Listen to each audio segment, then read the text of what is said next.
Hi, good morning, everybody. Carl Stoddard with Dr. CFO. I'm lucky today and privileged to have Dr. Ben Wilson with me from the Kansas City, Missouri area. I've been working with Dr. Wilson for, it seems like forever. I think we started in like 2010, 2009, something like that, working I together. think so. I think I So was your very first client. I think so. You were. And my favorite. So hopefully my other clients don't hear that. Yeah. That's actually kind of funny. So he started in the Colorado area when I first started working with him and then moved to Missouri. I think first for our audience, we'd like to understand how you started, how you got into dentistry, that journey from day one to where you are today. Well, it wasn't very intentional. It was kind of accidental. I fell in love with a girl in high school who wanted to be Okay. a and I was not interested in dentistry at all. We got married, started our journey through school. I put her through hygiene school, and then she was wondering what I was going to do with my life. I thought maybe a geneticist or maybe a marine biologist, something that sounded cool. Actually, in the Midwest, didn't have a lot of practical use being a marine biologist there in the Rocky Mountain West. So I had a friend of mine who was going into dentistry, and he started pushing on me a little bit. Then it made sense. And so that's how I ended up in dentistry. We have a little bit of a family legacy. My wife's a hygienist, and I'm a dentist, and my daughter is going to graduate in a year from UMKC Dental School. That fast. Yeah, I Just in did. now, remind, where did you go to dental school? So I did my dental training in Cleveland, Ohio at Case Western University School of Okay. Dentistry in 99 to 2003. So it's been a while. If I remember right, you played a little bit of college football. Yeah, that's kind of why I was a little later getting into the dental game because playing Yeah. a college sport slows down considerably. But I had an opportunity to play at Ricks College up there in Idaho for a few years as a defensive end and had Nice. some measure of success. I got a scholarship to Weber State after that to play.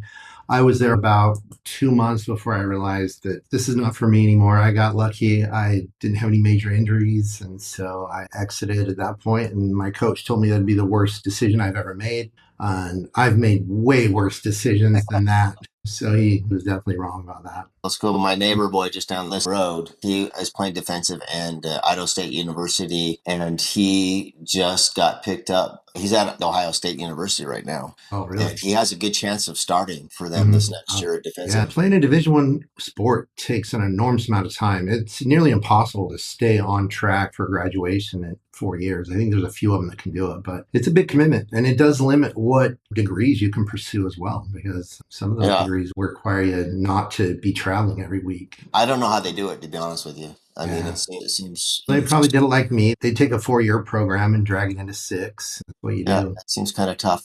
So, Yeah. one of the things that's different about your situation is you actually have 3 practices right now in Kansas City, which is unusual for a doctor. I think, in my experience, some doctors are really good at running multi practices. Some think they're good at it, but they're really not. They're really meant to be just kind of a one stop show. And that's not a criticism. I think I call Hmm. it an A B personality. So, Hmm. obviously I do my own thing. So A stands for artist, okay, and B stands for business person. Yeah.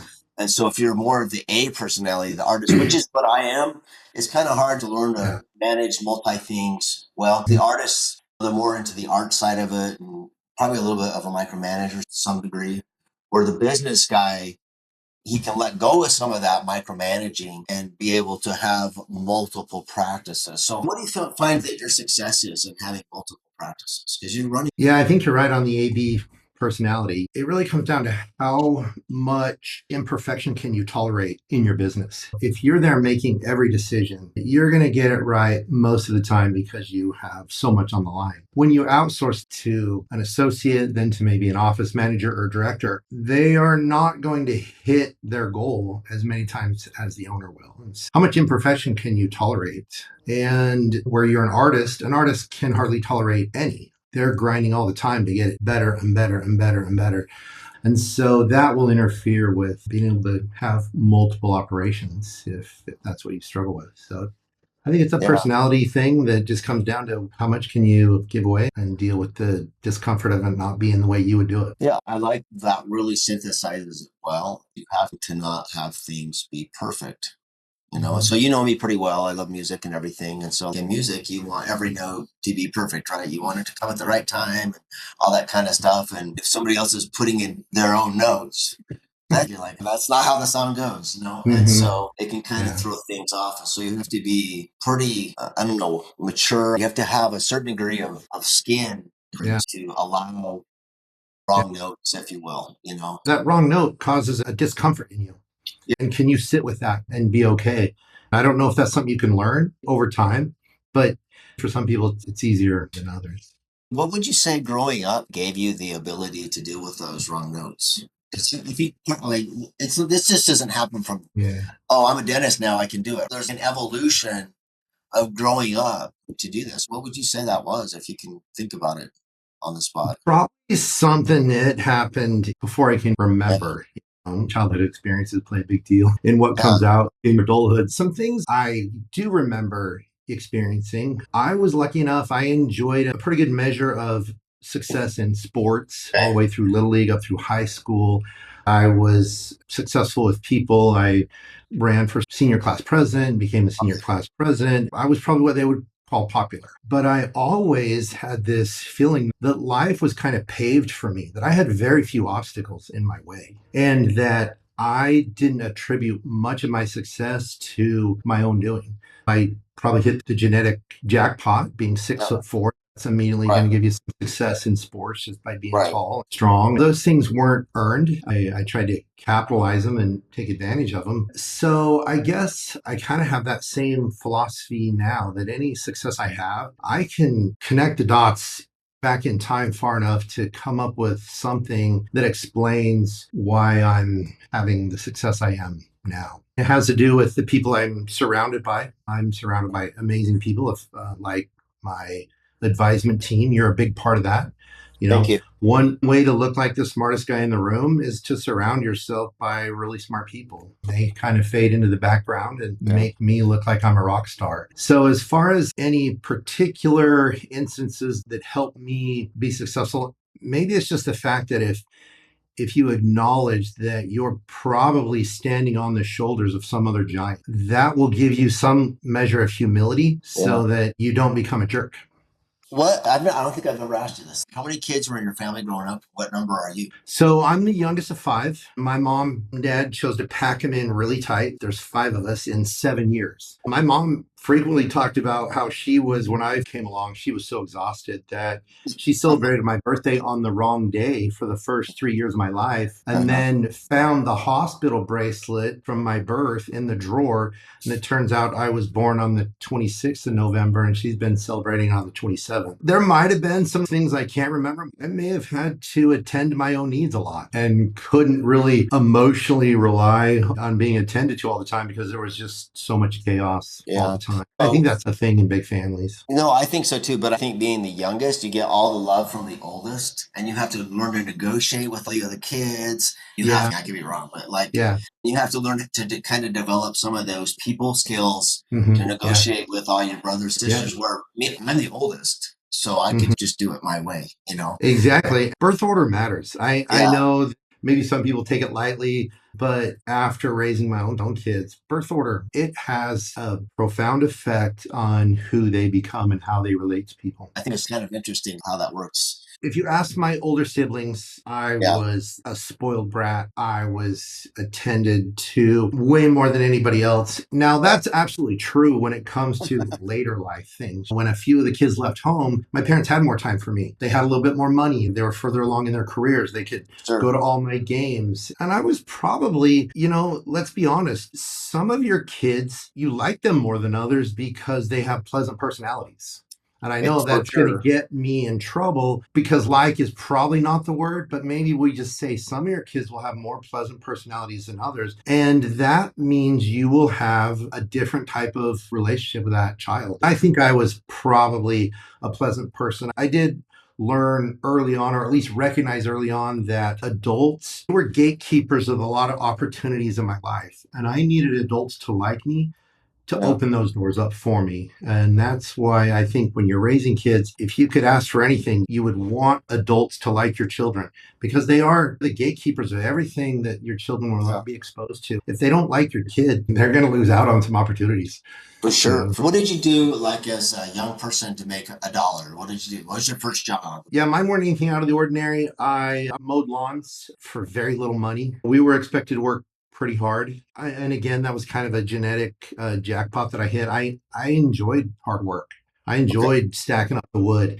I had siblings that would just fight against it constantly. So that's another thing that I wonder if the love of physical labor is something you're born with or you're not. I don't know. But that certainly made me a more pleasant person because I didn't kick back against hard work. Mowing lawns, I did my time at McDonald's, more interesting jobs later. I worked for the Poison Control Center in Cleveland, Ohio.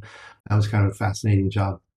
That sounds interesting. This is actually really revealing to me because I think all of this has made you who you are. I mean, like you said, these formative years, right? Now I understand why you're so good with people. I mean, everybody likes you, everybody wants to be around you, everybody wants to talk to you, everybody, and Yeah. so no, it's true. So, because one of the things that I find to have multi practices, people say, well, I'm really good at business, or I'm really good at this, or I'm really good at that. I mean, obviously, all that matters, but there's really just one thing that I think trumps literally all things, and that's your ability to attract an associate and retain an associate. I mean, to hire and train an associate, like they got to really like you and really trust you. And if you don't have people factor, if you will, you're not going to be able to hire an associate, which means, guess what?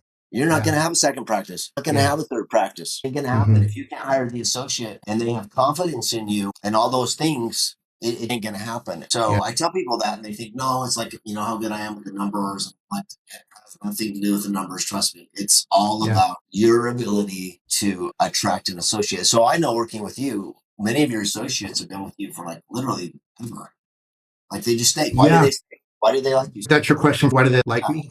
I know why they like I'm lucky enough that I like them too. Like I enjoy being around them because it is a lonely job. you. Yeah. It's lonely at the top. When I say at the top, I mean, if you're the boss, it can be quite lonely. I do enjoy their camaraderie when we get together and talk and chat. You make sure you don't try and manage their lives or decisions. People need a lot of autonomy in their work. Maybe that's part of it. And then also being able to kind of look the other way, maybe through gritted teeth, you just kind of were like, oh, can't The believe bad that. news. And, one interesting associate we had, he was probably the most challenging, but he came in on his day off and installed a bathroom fan. We had a problem with the bathroom Yeah. fan. Right. He came in and then he basically submitted a day's worth of work. We had a daily minimum at the time. It was like $600. He's like, hey, I came in and I was there that day, so I'd like my daily minimum. That was not in the spirit of any of our negotiations. But maybe if you just through gritted teeth look the other way and move on, that's an isolated situation, Right. and give them the benefit of the doubt. Certainly, there's a lot of things you don't want to deal with in real time. If they don't have to be dealt with right then, you want to let the emotions of things die down in you. You want to let the emotions of things die down in the other person if there are some. So Yeah. that's another big part of it, choosing when to have hard conversations. I enjoy their company and I think they get a sense that I've got their back. The other thing you see a lot, or at least it feels like you see a lot, is senior doctors tend to create these associate contracts Right. that are somehow in favor of the senior doctor. And I think you need to flip flop that completely. It needs to be in favor of the junior doctor. Don't even make it 50-50 because it's a little bit like marriage. If everything's 50-50, it still doesn't feel 50-50. You're still pretty convinced you're doing a little bit more. Right. So fudge that contract in their favor in every way possible. One way we try and do that is we pay off production.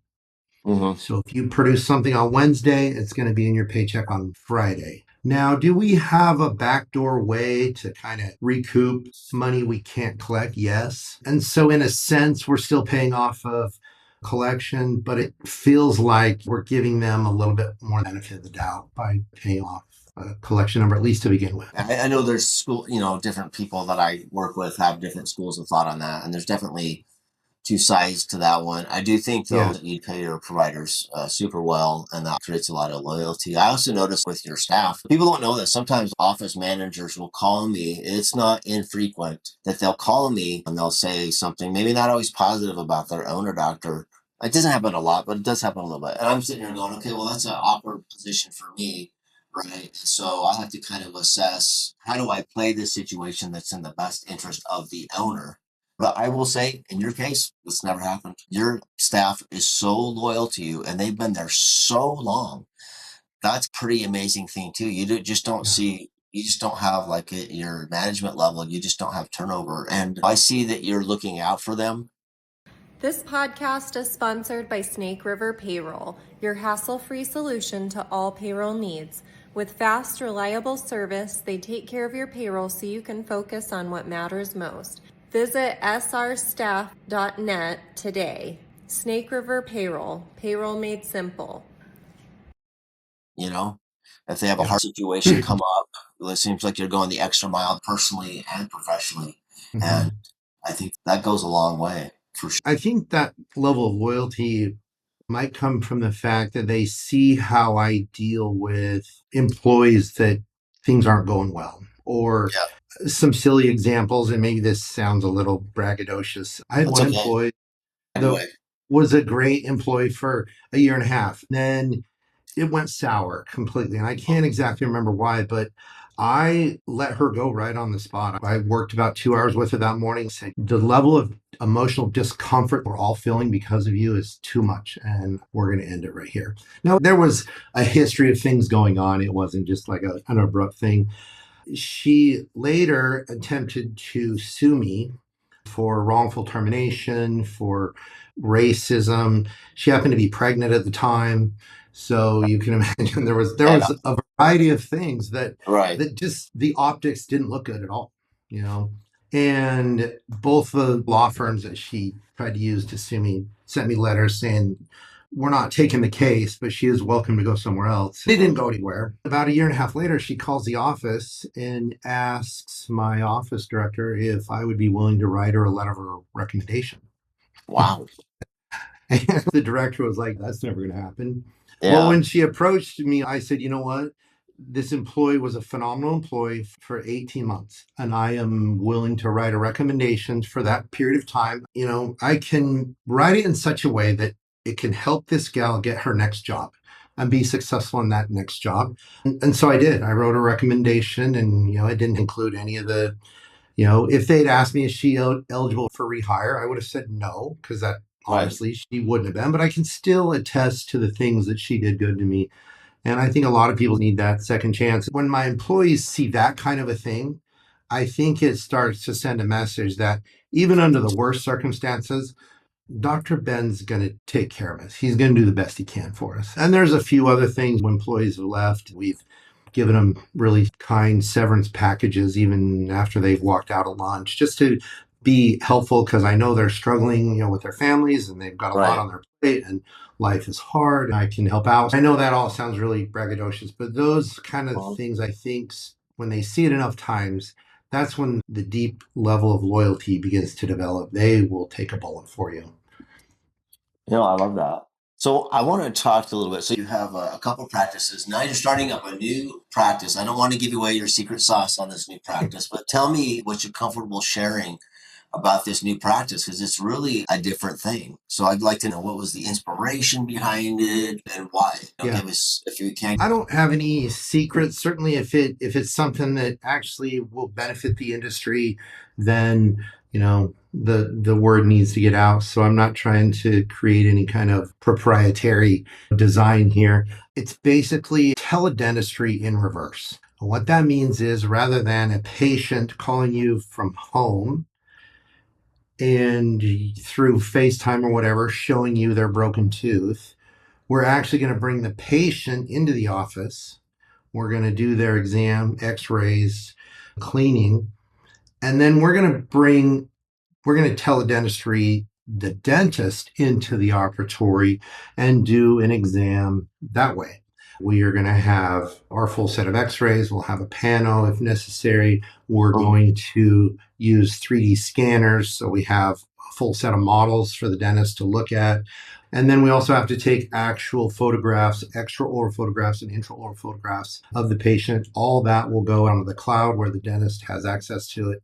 And in real time, we'll review all that and then essentially give a treatment plan back to the patient over some platform like this. And on the surface, it seems very unnecessary to do that. Just bring the doctor in, why not? Right. But in this case, we're in areas that are not very desirable to be in. This is the kind of dentistry on somebody's, when they imagine their dream job, they don't dream that they're in one of these offices.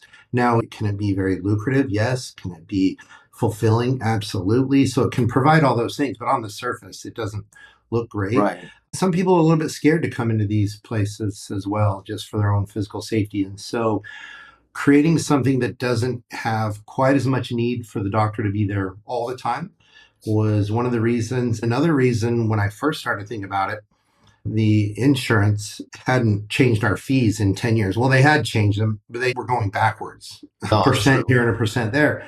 And I could see at some point, if we don't figure out a way to, our biggest line item is the doctor's payroll.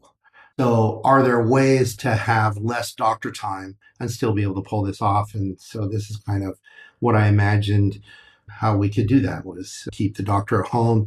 I also thought there might be a handful of people lined up willing to do this, a handful of doctors, because all but one of my associates are females. They all have children. They all want to attend to their duties as a mom. So this would allow them to stay at home and still have some way to attend to that, even while way to make some money from home. Yeah. And I don't know if that's imagined or not imagined, but it feels like it. And I know they are the three that have asked to be a part of this are imagining that's how they see that happening. So that's how that's all come about. And it doesn't appear that anybody's done teledentistry in reverse. And so we don't have a model to follow. We're making everything up. And it is just one problem after another we're solving. And that's what we do until we get a product that's going to work. So, well, this is good. This is good to get a little bit more insight. So our next conversation that we have in our monthly meeting, we're going to go over something called a learning curve. I don't know if I've shared that with you before, but it's going to be very apropos to all of the stumbling and all of the challenges that you're having. Now, I want to ask you a couple more questions. You have a really innovative name. How'd you come up with this name? I like it.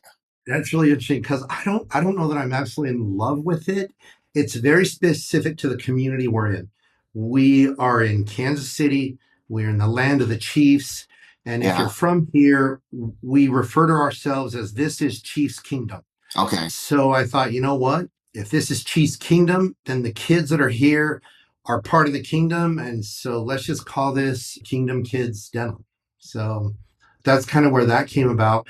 But what's interesting, when I share this name with people that are not from Kansas City, not from the kingdom, they see the name and immediately think I'm part of maybe the Jehovah's Witness, that we're doing some sort of a children's program for the Jehovah's Witness faith, because they use their kingdom halls.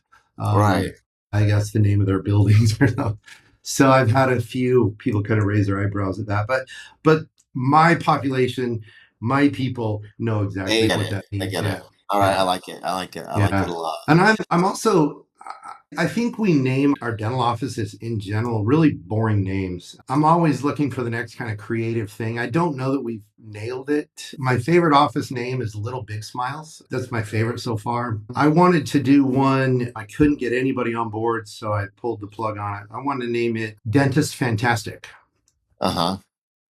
Which sounds ridiculous. That doesn't roll off the tongue at all, but it was in primarily a Hispanic location. And how would a Hispanic tell you that you're a fantastic dentist? They would tell you that you are a dentist fantastic.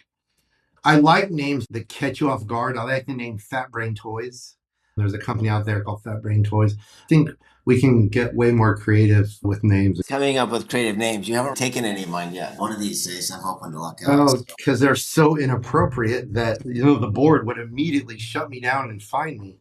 So that's funny. So on Dentist Fantastic, I'm immediately thinking of a superhero, Dora or something, Mhm. Yeah. great teeth, and that could be your Yeah. icon or something. Where do you see a lot of changes going on, right? A lot of changes going on in the world right now. So where do you see pediatric dental, maybe dental in general, and then we can dive down to pediatric dental. Where do you see this in 3 years, 5 years, from a regulation point of view, maybe from a technology point of view? Yeah. Where do you see things going? I think about this from time to time. We're certainly in an environment where the federal government is trying to shrink that as much as they possibly can. A Right, big chunk of my revenue is from federal sources. right. So if that gets caught up in the Chainsaw Massacre, then it could have a big impact on what we do. We may have to pivot and find a whole nother model to pull this off. If they went hacking away at it, and at least right now in the environment they're using a pretty blunt tool, and they're just Yeah. doing some things, and whether you agree or not is kind of beside the point. But we do have to agree that it's kind of a blunt force tool right now, and we're not sure where that's headed. I also take some comfort in knowing that benefits for kids have largely always been off the table for politicians to chop away at. That's oftentimes political suicide when you start pulling benefits from children. The optics just is so uncomfortable that they've avoided that completely. But we might be in an environment where that's not a problem. I don't know. So yeah, it's a Yeah, lot of questions.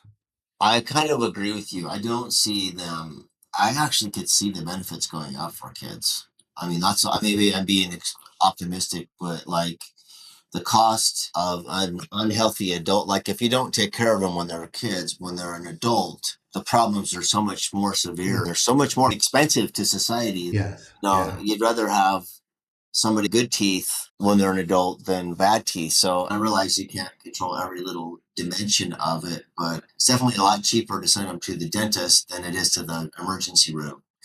That is absolutely for sure. And people don't realize if you start erupting those permanent teeth into an environment, into a mouth that's full of decay, most people don't realize that cavities are a contagious infectious disease. Mm. Bacteria is there. The disease is a bacteria originated disease, just like any other bacterial disease. It is contagious. So you bring those big, beautiful new adult teeth into a dirty mouth, they're going to get sick just like everything else. And that's when it gets really expensive. Yeah, super for sure. I have a guy I really worked with him too much, but kind of know, and he's a denturist. And he said to me, I don't really believe in drugs or meth, but I like it when people try it once because he knows they get hooked on Yeah. it. And then meth is the tooth killer, according to Oh, him. yeah. And, I'll be selling him a set of dentures anytime soon. I didn't really know that. He kind of told me that. So let's say that we continue, which I think we will, continue to take care of kids' teeth and all that kind of stuff. What kind of technology do you see coming to help children's teeth, or what technology do you think should be there to help them? Let's take it two different ways. Let's say you're president for a day, you're the dental dictator for a day. This is what we're going to do. You're dental dictator. Let's do that one, and then you're dental technologist. Okay. Yeah. So let's start with dental dictator. What would you do if you were the dental dictator? All right. So the first one might be a little bit controversial, but we are going to put a pause on this eliminating fluoride from the water. Okay. And until we really understand, and I'm not taking a position either way, even my colleagues would probably hang me in the public square because there's a lot of opposition right now to fluoride in the water. Yes. Most of my colleagues would be like, don't remove that from the water. You're going to unleash a monster on particularly children. And they're not wrong. But if we remove it, will the benefits be much greater than this monster we're going to unleash in children's mouths? That's where I honestly don't think we know. I'll be the one dentist to say we don't know what fluoride is actually doing to these little brains. And we've got to come up with some, because you can cherry pick the research right now in any direction you want. There's no consensus on fluorides, but we do know that it has a huge benefit in teeth.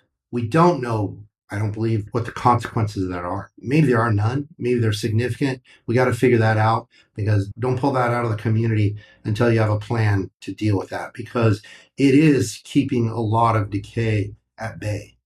Your position is to keep fluoride in water and do more research. keep Until fluoride we've done more and take a couple of years to launch some really comprehensive research. to be The doing. next executive order I would I like sign this. I like this. would probably be we've got to do something with the payers. The payers are all over the place in every state. It's chaotic, it's frustrating, it's driving up costs for practices. It's keeping providers who want to provide with this community out because it's chaotic. They're scared of audits. They're scared of a variety of things. The payers are probably in a position they'd love to be in. We've got to fix that. And I don't know how, actually. I wouldn't even know where to begin, but it feels like a single payer needs to arise out of this, whether it's on the government side, which seems kind of strange because they're not really good at anything but collecting money and, fighting wars. But Maybe an maybe AI. do I don't what's know. that? Maybe an AI payer of sorts. I don't That know. would be, yeah, that would be fantastic. Yeah. And that would be Yeah. another way you can use technology to improve the system. But there is a payer problem and it's causing a lot Okay. of chaos in the industry. All right. Any other dictator things that you can think of? Let's see if We should be. seems like I might have made a couple of notes I jotted on that. This is really fun for me, by the way. I love hearing this stuff. So Another thing I would do, and I don't know how a dictator would do this, but we do know that if you took all the pediatric trained specialty dentists and put them to work full time, 4 or 5 days a week, they could only see 20% of the kids in this country. So that really, leaves the generalist seeing 80% of the children. In my experience, there hasn't been a, well, I shouldn't say that. I've had one great experience in having a specialist be very, very much a mentor to the generalists. But I've seen much more where the specialist has been very territorial. hmm They don't want a generalist in their specialty. And so some kind of a mentor somehow improving the mentorship of these generalists in treating kids in their office. So in the family practice office, I would like to see that. This podcast is sponsored by Snake River Payroll, your hassle-free solution to all payroll needs. With fast, reliable service, they take care of your payroll so you can focus on what matters most. Visit srstaff.net today. Snake River Payroll, payroll made simple. I'm not sure exactly how that would work either, but Yeah. I wasn't aware of those numbers that the pediatric dentists were only seeing 20% of the kids and not Yeah. 100%. That's not very much. That's not very 20%, much. Yeah. So it leaves a big responsibility for the general dentist to take care of most of the kids. Another problem pediatric specialists have, and I would call it a problem, is that half of the graduating specialists are females. Yes. Half, which many of them want to be part-time to attend to their other desires, being a mom Right. and whatnot. So a lot of them only work part-time for that reason. So Mhm. now you take a profession that doesn't have enough providers to treat the kids and almost cut it in half again because they're a lot of part-time. There's not a lot of mentoring of general dentists by specialists. The dentistry itself is easy. I think the generalist just needs a few of the behavior management tools and techniques and things in their office to pull this off. I guess that's what I would do as Dictator. Okay.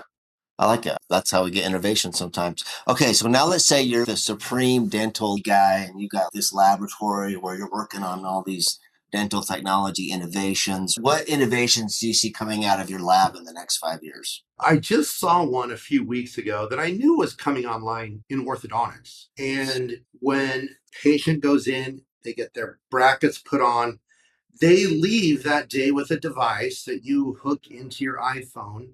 It's a special camera that you put in your mouth, and once a month you scan your mouth and you send it back to your orthodontist, and the orthodontist gives you feedback. You don't actually go into the orthodontist until your wire needs to be changed. And so that has made it easier for patients because there's fewer appointments. It's made it very lucrative for orthodontists because they can probably 10x their schedule because their chairs aren't full of just recall, take a peek in their visits. So that's one that has really impacted dentistry. The ones I've seen that might be helpful for me, I think we're going to get the software to have all of our x-rays read by AI. It's already out there. I think it's kind of 50-50. It needs to get better. So that way we're not missing things we should be catching. Because I don't do a lot of procedures, I don't know how else to speak to the AI adult dentistry. Yeah, do you see the AI replacing insurance companies at some point in time? The AI, it's like, well, why do I need somebody to look at my whatever Yeah. is supposedly the best of all the minds together? And Yeah. I was talking to somebody else about this, and they mentioned something that I'd never really thought about. If somebody takes a bad x-ray, the AI can't do its job. So it might kick back and say, that x-ray stinks. You need to do another one, Carl, until you get a good one. And then once you get a good one that says, okay, now I can do my job. You know, it's like every other thing. When you're going to any kind of medical school, they show you a picture of a tooth. And of course, the tooth they show you, which they have to, is the most perfect tooth ever, right? It's the perfect tooth. Everything's perfect. But in real life, that isn't really how it looks. You have to take the perfectness and figure out what's really going on. So that adds a level of complexity to it. And so I do see as a consumer at some point in time almost trusting the AI more than the doctor. And doctors probably don't want to hear that, but I feel that's where it's going. And I kind of feel they're going to do the same thing if they're not the specialist. You know? I have one friend who uses the AI that's built into Dentrix, and they say it doesn't find things that aren't there. He says, let me back up. He says the value is they will make sure I don't miss things that are clearly visible on an x-ray that you have just overlooked. So that's where it's valuable. It's not that it's finding things that you couldn't see. It's making sure you don't miss something that's obvious. And every dentist will tell you they've sat down to work on a patient and looked at the x-ray and they're like, oh my gosh, there's 3 other cavities in here I didn't even chart. It's a thing. It happens. Let me ask you a question. Let's say somebody does an AI scan. It says, boom, boom, boom, there's a cavity on tooth 1, there's a cavity. Da, da, da, da. Now the cavity's right here, okay? Do you ever see in the future that it'll come back and say, oh, dentist, you did a good job or a bad job filling that cavity on tooth 1? Do you ever see it coming back and evaluating the dentist work? I'm just making this up. I'm just wondering. Well, that will happen. Whether the AI can actually evaluate the work of a dentist, that is hard for me because the AI is not dealing with a screaming child. The AI is not dealing with a tongue that seems to grow this big when you're working on it. It may be the best restoration you could have put in that moment. There's a lot of things an AI can't investigate or evaluate. But I could see insurance companies or auditing companies or people using these to determine if you're a good dentist or not. Because an AI could tell you if the margin is open or if there's some recurrent decay, or there's some things it can evaluate, but not enough to tell you that, to give you the whole story. Yeah, so the can of worms is open, right? The worms aren't going back into the can. And you just brought up something interesting. Yeah, it can't evaluate the situation unless it records the situation, difficult patient 10 or something. I don't know, which we probably don't want that. But we're just going into a world that's so interesting. So it reminds me of, back to sports. We talked about sports, right? I am shocked now with instant replay. Like even just watching these games over the weekend, these basketball games, that clearly was a foul on this person, or that clearly was out. That person touched it. And you don't know. You don't know until they go frame by frame by frame. It's like, oh yeah, it's out on so-and-so, or he traveled or whatever. But it's not just the instant replay camera. It's the resolution of the camera has to be awesome too. Yeah. If you go back and watch a game from 4 years ago, how would I ever know? I mean, I sit there and go back and watch those whole games like, oh, that's a fumble, or he caught that. Did he? I don't know. How would you ever know? You just assume that the ref got it right. And now the refs, you watch baseball and they've got the box there, right, of the strike zone. And I'm thinking, well, why do I even need that guy to call it? Because it's right there. They know if it's a strike or a ball, It's just interesting. Technology's changed. Okay, you're in your lab again. Give me another 1 or 2 things from the Ben Wilson Dental Lab. Yeah. Well, I might not be very helpful with this. I'm trying to put on my adult goggles to see if there's some AI things in. Maybe I'm looking at too clinically. Maybe I need to scale out and look, okay, what about like office management? Like you said, payers. It's likely going to reduce some staff over time. In what way? I don't know. Maybe you've probably had conversation with people that can Are there some ways people have said, hey, AI is going to reduce one or two of my employees? Well, I think we expect that to happen, but you know what happens? This whole film industry is a good example, right? So you go back 100 years ago, maybe 150 years ago, you're lucky to get one picture of yourself your whole entire life. There's grandma when Mm-hmm. she was a baby. Oh, wait, I got a wedding picture and then an older picture, right? So you got maybe three or four Mm-hmm. pictures of grandma. Yeah. Well, now you get three or four pictures a minute or a day, like endless pictures, right? There's Mm-hmm. just Yeah. endless number with technology. And so now everybody can be a videographer, people can Yeah. do this or that. So that industry is just taking off. And you think it would reduce things, but sometimes it actually adds things. So as far as office staff, I think it should go down. I think we should see like payments and that kind of stuff happen a lot faster. Hopefully Mm-hmm. you might see a change on people wanting like, well, wait, I want the most beautiful teeth I can have. I want these teeth are, they call it the Zoom effect where you're on Zoom. And it's like you start looking at yourself. Oh, I got a blemish there, Mm-hmm. a crooked Yeah. tooth there or something. I got to get that so I can look good on Zoom. So maybe more in the adult space. As Yeah. far as the kid Mhm. space, I think the real challenge in the kid space is obviously filling all the demand. And then Mhm. two is getting them to take care of their teeth. As a kid, I Mhm. was probably pretty bad at taking care of my teeth. So I don't know if there's technology that can motivate them to take care of their teeth. Maybe some special brushing or something. I don't know. I remember watching this episode of Farscape, I think it was. And so this human, he gets sent through this wormhole into some outer space and he wants to brush his teeth. And they give him this little grub thing. And they didn't really tell him what it was. He just puts it in his mouth, and he was kind of freaked out. And there's like, and then when he was done, he's like, "Man, my teeth feel better than they ever felt because that thing hit all the plaque and the Yeah. cavities. That's kind of out there. But like, I don't know. Yeah. What's going to be out I think an equally important question you asked earlier was, in what ways is AI going to be used against the profession? there. Yeah, Through audits, and we might have to battle against that as much as trying to figure out true. how to incorporate AI in a positive way in our offices. Well, the patient too. They might have AI down their back too, saying, "Well, you didn't brush your teeth today, or you didn't do this today, or you didn't do that Hmm. today." Yeah. Sorry, it's like Yeah. demerit for you because you Hmm. didn't brush your Yeah. teeth. I didn't see you brush your teeth, and you didn't floss good enough. Hmm. Whatever it might be. And there's nothing more powerful to keep you doing something that's hard to do, whether it's flossing or exercising, than Yeah. if they can figure out how to use AI to drive up accountability in how people take care of their teeth. Maybe we could see some profound benefits. Yeah, I wrote an article many, many, many years ago called Footprint Inc. You know me, I kind of like to push the buttons a little bit. Okay, so in this Yeah. article, Footprint Inc., it talked about how in the future that people couldn't grow their own. It was kind of a political article too. I was trying to get a point across, but basically, people couldn't grow their own food in their gardens. Okay, Hmm. they could only Yeah. buy food from like these guys, if you will, that would print out their food. So everybody in America, you could get free food. You can go down to the gas station or something, and you had a card, and you could get your free food. But it was kind of limited on the number of recipes, so it kind of got boring.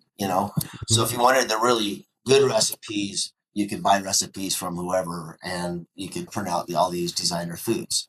But the foods every morning it would start off by you would do an analysis to say, okay, Carl gets this many calories today. You'd weigh in. It's like, oh, this is your profile for the day and so Mhm.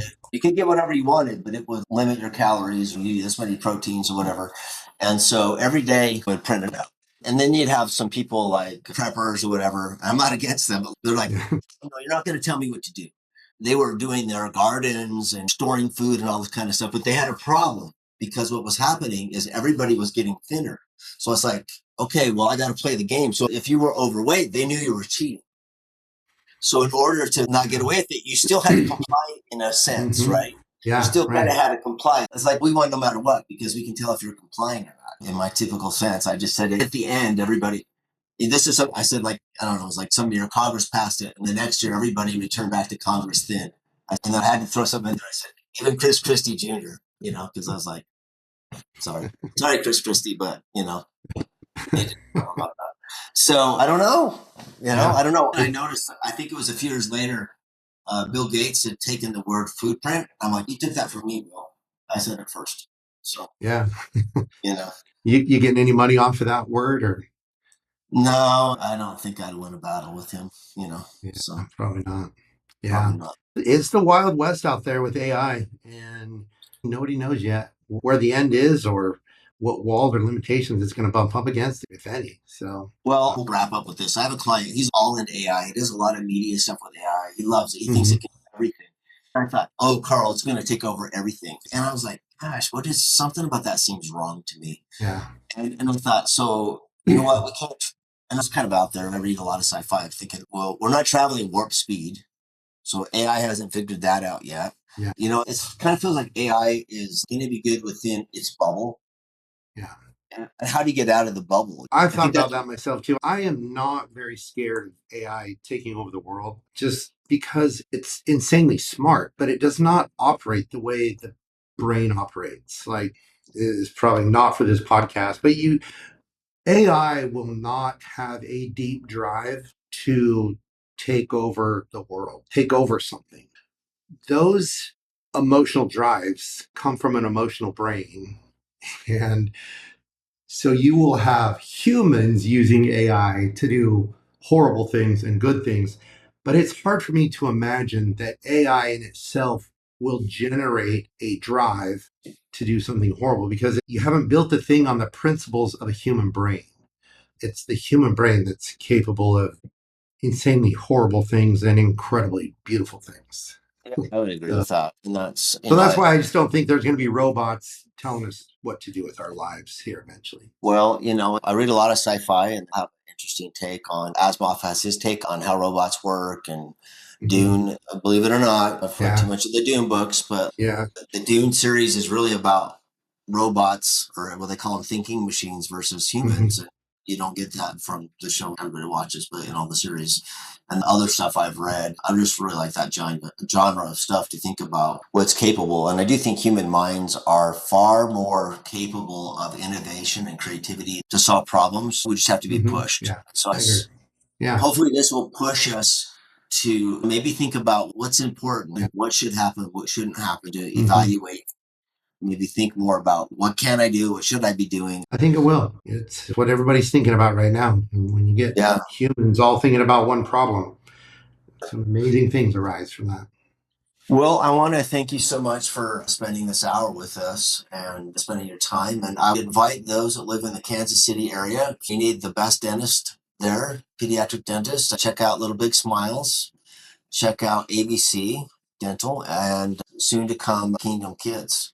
Those are the best places to go. And if you're a general dentist and you want some advice on dealing with young folks, reach out to Dr. Wilson. He'll give you some good info as well as just a great friend. I consider you a great friend and just thank you. I privileged to appreciate know that. you. And the other thing is, if you're wrestling with hiring an associate, I would be more than happy to have lunch with you and talk about how to pull that trigger, because that can be really scary. Yeah, it can. Any last words? I'll give you the last word. You'll give me the last word. Well, thanks for this opportunity. This was a lot of fun and I enjoyed it. So let's do it again when we get Kingdom Kids launched and we've got a lot of our problems worked out. Maybe we can introduce that out into the world as another way to access our patients. All right, we will definitely do it. Thanks so much. We'll talk soon. All right, take care. Bye. Thank you.